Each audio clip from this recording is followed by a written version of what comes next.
This is problem 14.45 on page 953. The 2 kilogram sub-satellite B has an initial velocity, VB, equals 3 meters per second in the vertical or J direction. It is connected to the 20 kilogram base satellite A by a 500 meter space tether.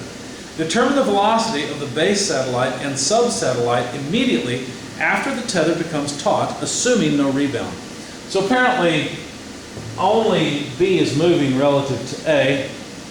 Suddenly the cable becomes taut, there's no balancing, no elasticity, it just becomes taut and the two move together. The question is, how fast are they moving? So let's start off with the 2 kilogram mass here. The taut cable between them, or just about to be, however you want to look at it, 20 kilograms down here. They gave us some geometry, 500 meters between and 300 meters here. Let's use our typical X, Y coordinate system. And we know that the velocity just before the rope becomes taut or the tether becomes taut is 3J meters per second. Now, intuitively, what do you think is going to happen? Well, you don't think that when you pull this, that basically the two will just move together in the Y direction. You expect there to be some X component of motion, some rotation type motion. So here's how I began. I thought, well, let's just see. If we take the mass of B times the velocity of B initially, that should be equal to the mass of B times the velocity of B. And I initially went wrong, and I thought, you know,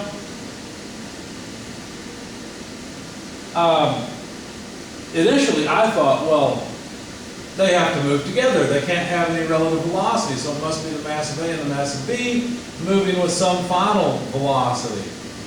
V prime, let's call it. The problem with that is if you look at the X component equation, there's nothing on the left-hand side, so there couldn't be anything on the right-hand side. Right? In other words, they would move just vertically together.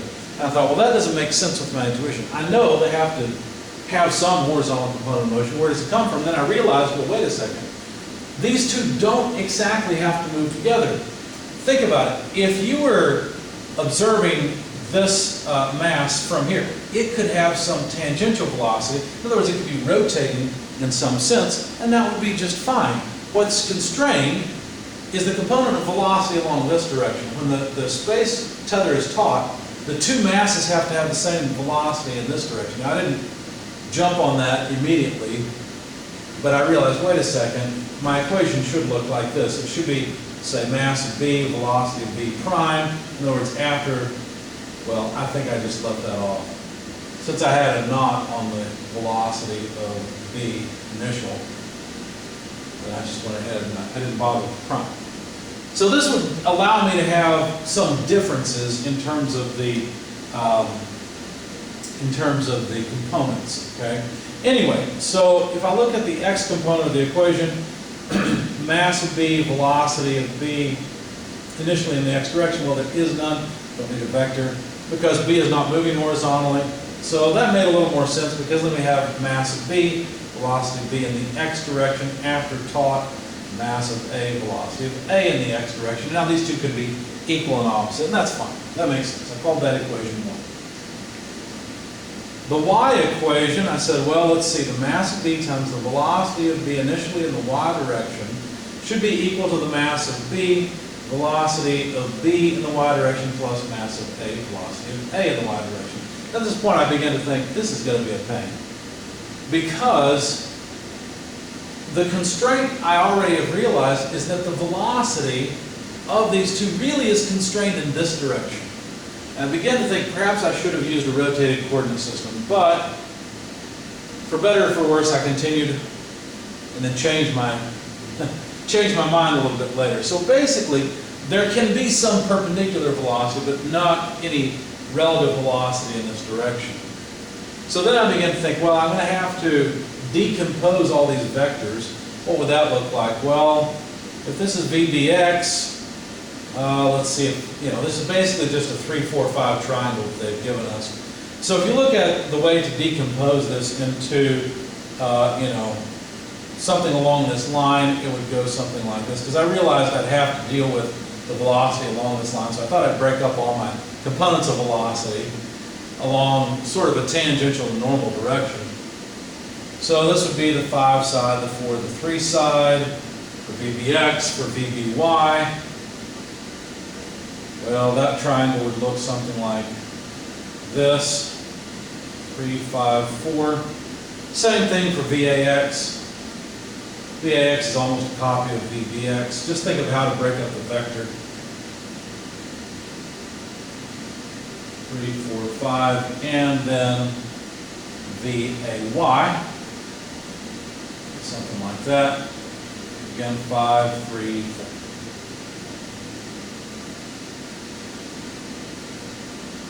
And so then I thought, well, okay, so let's see, what was I thinking here? Oh yes, I was trying to deal with the velocity in this direction. So I was trying to think, well, what contributes to the velocity in that direction? Well, B and Y both contribute velocity in this direction. Right? So I wrote 3/5, that's this side over this side, of VBX. And I might have been tired when I was doing this, but I think it's okay. I was trying to get the components of B. So yeah, so this will work. So I really just wanted this piece of the velocity of B from X and this piece of the velocity of B from Y. And then I wanted just this piece of the velocity from A and X and this piece of the velocity from A and Y. So that's why I wrote then 4/5 VBY. In other words, the velocity of B along this direction has to be the velocity of A along that direction. So that's just 3/5 VAX plus 4/5 VAY, just taking them all positive. And I thought, you know, that won't be enough equations because I've got really 1, 2, 3, 4 unknowns, and so far I've only got 3 equations. So I thought, well, what other physical principle am I missing here that has to be true? Well, when these things are moving, they're going to rotate, essentially. Remember I said there'd be some tangential velocity? You could think of it relative to B, but really they're going to rotate about their center of mass, say somewhere here. And I thought, well, if they're rotating about their mass center, let me put them on their side where I can do something with them. And I'll put the 20 here, and I'll put the 2 down here. I'd like to find where their mass center is located. So I said, well, let's call that length of A, call this length of B. And the mass center is just sort of a balance point. So LA plus LB simply is 500 meters. That's the length of the tether. But LA times 20, the moment of this mass, must be equal to the moment of the other mass, LB times 2. So what that means is that LA must be LB over 10, just moving the 2 and 20 around. And let's see, so what does that mean? Well, if we take this equation, now we can replace LB and say LA plus, let's see, no, replace LA actually. So LB over 10 plus LB is 500. And so that's just what? Well, this is 10 over 10. So 11/10 LB equals 500. So LB is just what? 5,000 over 11? Right? Because it would just be 10 times 500. So LB is the longer distance. And so that means then that LA would have to be LB, which is, let me write it the other way, 500 times 10 over 11. That's LB, all divided by 10. So basically those two 10s cancel. So 500 over 11, if I'm thinking right. Yeah. And then I thought, you know, okay, the tangential velocity of A times LA must be the tangential velocity of B times LB. That's really where I was trying to go with this. But then I thought about it and I thought, you know, this is a relative velocity. I'm not sure that I want to think about getting components of VAX and VBX and trying to figure out a relative velocity versus what those are, which are absolute velocities. This is the last principle I need to solve the problem with this method. But I decided to cut my losses and choose a wiser coordinate system. I thought, you know what? This is too much. Let's try again. So I got rid of all of this. I said, okay, we should use a tool. I realized what I was doing was trying to drive a nail with a screwdriver. I was using the wrong tool. I should have considered the normal direction and the tangential direction. At least I thought maybe that would be a better way to go. So I grabbed another piece of paper. So, because it's a lot easier to take this initial velocity and break it up into components if that's what I need to do. All right. In fact, that's the first thing I did. I said, you know what? The tangential velocity of, let's see, body B, that's this 2 kilogram mass. Let's not forget this is A and this is B. So initially, the tangential velocity is, well, let's see. In this way, I need to project this onto the tangential axis. It's obviously going to be negative. So negative 3 meters per second, but not all of it, obviously. And I needed to figure out the geometry. Well, let's see. VB naught. There's my tangential and normal direction. So if this is the 5 side, that's 3, this is 4. Right? So I just need 3/5 of it. So that's just negative 9/5 meters per second in the tangential direction. Okay? So if we want to make it a vector, just put a T after it. Make the equation consistent, put the T in there, and there we go. Okay? And then the normal velocity initially for B, I should say B naught maybe, something like that. Well, that's the 4/5 side of the 3 meters per second. So 3 meters per second times 4/5. How did I decide that this should be positive? Well, look at the projection. This generally has some positive normal piece to it. So that's just 12/5 meters per second in the normal direction. And while this looks a little more complicated at the beginning, I think it will greatly simplify the equations. So let's try looking at what happens in the normal direction. Well, we've got the momentum of B in the normal direction, right? And that should be equal to, since there are no external forces, considering, obviously I should include the momentum of A initially, but it has none. So you could say plus 0 if you want. So after the cable is taut, we need the mass of B times the velocity of B in the normal direction. Now be careful, this is after taut. This is before, this is after. So all this will go on the left-hand side of the equation, and I don't know this velocity after. Okay? Plus the mass of A times its velocity in the normal direction. Now this is really nice because these two bodies have to have the same velocity in that direction. Now I can add these two together as I wanted to do at the beginning. Mass of B plus mass of A times just the velocity in the normal direction. But let's do it this way. Velocity of both A and B in the normal direction. Okay? That was really nice. I like this change of coordinate. Now, what about here? Well, let's see, in the tangential direction, notice that if I just consider body B without considering body A, this was considering both, right? This is A and B. But now I'm only going to consider body B here. Well, the only thing that makes B change its motion, remember it was moving up, the only thing that makes it change its motion is a force that acts over time in this direction, an impulse along the direction of the taut rope once it becomes taut, or cable, or whatever it's called. There are no forces and therefore no impulses in the transverse direction. What that means is whatever tangential velocity or momentum that B had before the cable became taut is the same amount of velocity it had, that B had in the tangential direction in the final state, or once the cable has become taut. because there's no impulsive force in this tangential direction. I begin to realize, okay, this is definitely the way to go. This is much easier.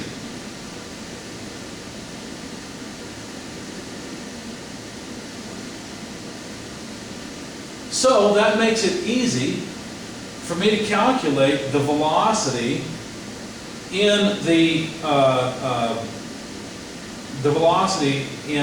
normal direction. So now let's go back to this equation, this normal direction equation, and calculate the velocity of A and B in the normal direction after the rope has become taut. That's easy. It's just the mass of B times the velocity in the normal direction before, right, the 12/15 before the cable becomes taut, divided by the sum of the masses, mass of B and the mass of A. Change the order, but it doesn't matter. Mass of B is just 2, mass of A and mass of B is 22. Kilograms cancel. Velocity in the normal direction is 12/5 meters per second, and this comes out simply to, let's see, 0.218 repeating meters per second. So now we've already found the velocity of both A and B in the normal direction. That's nice. I don't even remember what they asked for. What did they say? Determine the velocity of base satellite and sub-satellite immediately after the tethers become taut. Well, there's our velocity of A. There's VA final. That's one of our answers. Because A has to move with that speed in that direction. Okay? What about B? Well, let's see.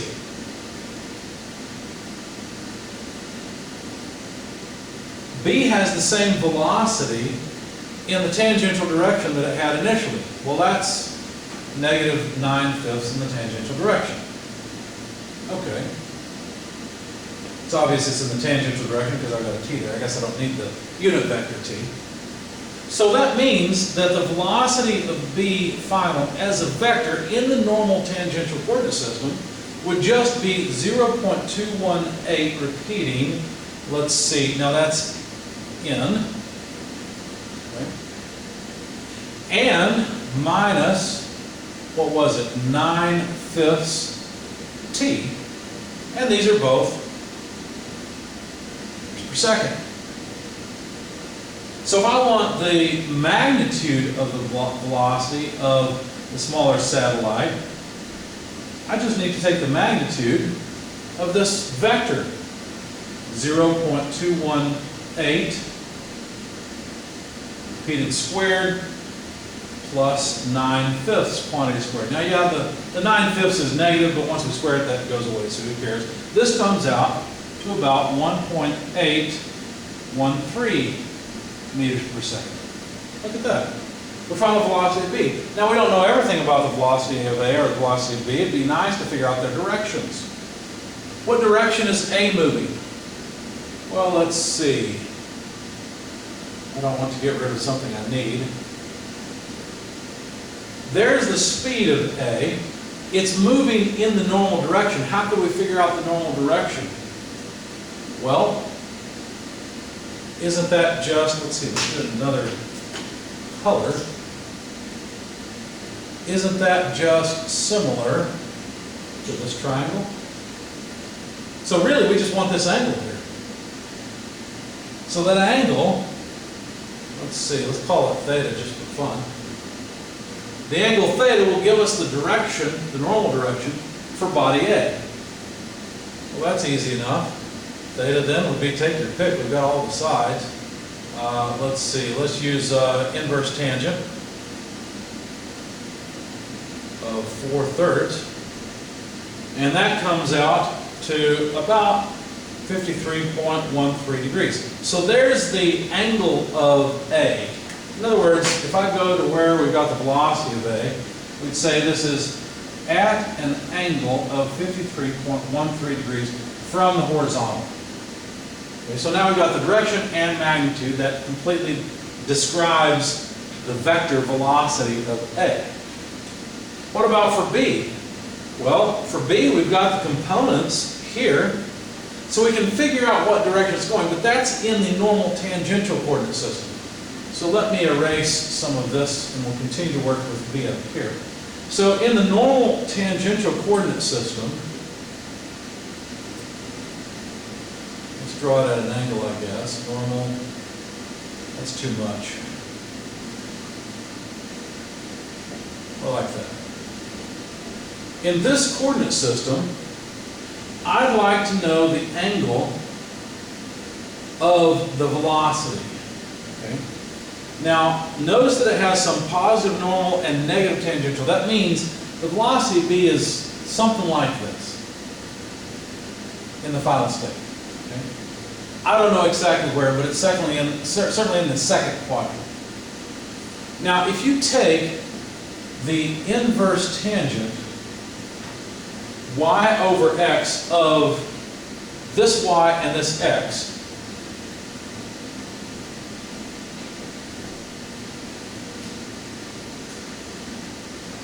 let's see, is that what I want? Yeah.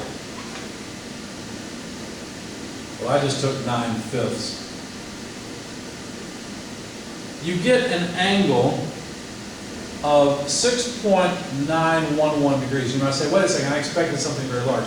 Well, that angle is this one, 6.911 degrees. So what I decided to do is define an angle I called beta.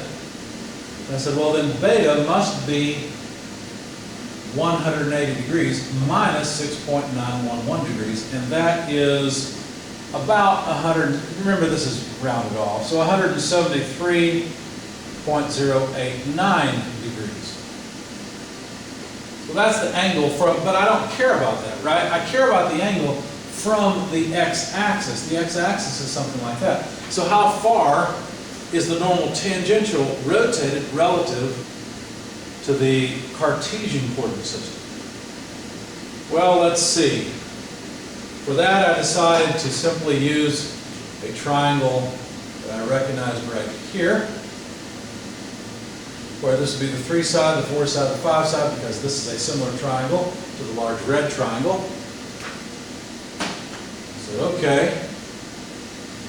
In that case, I'd really like to know this angle, which is here. And I called it gamma because I was running out of letters. Okay? So I'd like to know gamma. Well, gamma, for whatever reason, I decided to use the inverse sine. Sine inverse of, well, let's see if we want sine. This is the angle I care about, so 3 over 5.